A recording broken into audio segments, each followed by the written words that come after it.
Hello, lovelies, and welcome to Love Speaks. Today, love is speaking about forgiveness. And when love spoke through Jesus, he talked about loving your enemies and praying for those who hurt you. And I'm starting to understand that because I never really could understand that. I thought that was a tall order, and I wasn't trusting enough to be able to wrap my head around that tall order.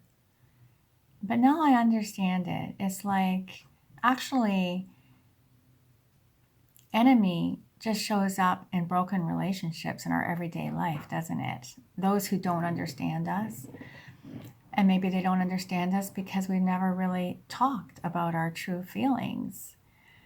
Those people that trigger us or remind us of somebody who did hurt us in the past, and our wounds, it's too painful to be in relationship with some people.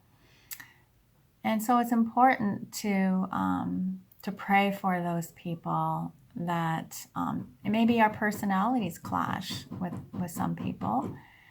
And it's important to not reject these people and just ignore them, but to, if we can, repair the communication rift. And I am finding a way to do that.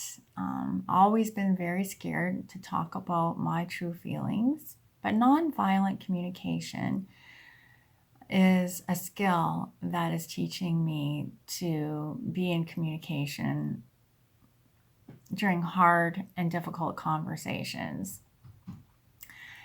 And nonviolent communication was spearheaded by a man called Marshall Rosenberg, and he wrote a book called Nonviolent Communication. And there is a page in that book that lists a lot of feelings, how we are likely to feel when our needs are being met. And I'd say there's about 50 feelings listed here. I mean, there's 12 feelings just in the A's: absorbed, adventurous, affectionate, alert, alive, amazed, amused, appreciative, ardent. You can see how we can really zero in on our exact feeling instead of just saying, I feel good, or I feel bad, or glad, or sad, or mad. We can really zero in on exactly how we're feeling. And that's important because then we can share our true self with someone who needs to understand where we're coming from. Then there's a whole list of feelings, just as long, how we are likely to feel when our needs are not being met: afraid, aggravated, agitated, alarmed, aloof, angry, anguished, annoyed, anxious, apathetic, apprehensive. Yeah, those are just the A's.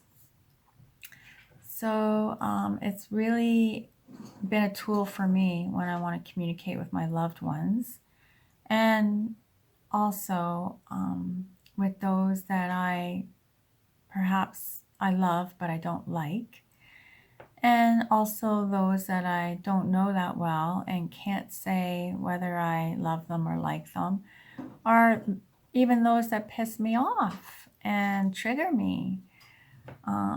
So I'm getting braver because of this skill of learning to get in touch with my feelings and communicating them, even with those people that don't understand me and I don't understand them.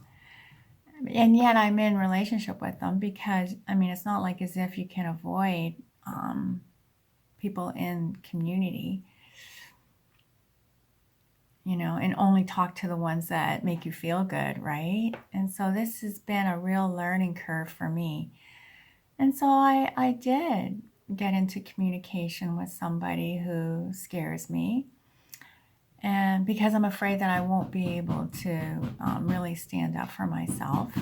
But when we start off saying, I feel, and name your true feelings, I feel or I felt, distressed, or whatever the feeling was. Say why when this happened. You can say what it is that you observed that was unhelpful, the behavior, and you can make a request as to like what it is that you need from this person. Or perhaps the listening is enough and they can just think about what you've shared with them. It's a big step forward. So I just wanted to share that with you, that making inroads as far as speaking with people, even when I'm scared, and doing the hard stuff of loving my enemies. And really nobody's my true enemy, because we're all just walking each other home. We just don't, just because we don't understand one another doesn't mean that we're enemies. I mean, increasing our understanding is going to go a long way in creating a bridge to establishing friendship, from transforming something that felt like an enemy into a friendship. And so that's those are my thoughts for today. And yeah, you can reach out to me and talk to me about what scares you about loving your enemy, praying for your enemy. And sometimes even our loved ones can feel like the enemy, can't they? Just because we don't understand one another. So blessings to y'all. Ciao for now. Mwah.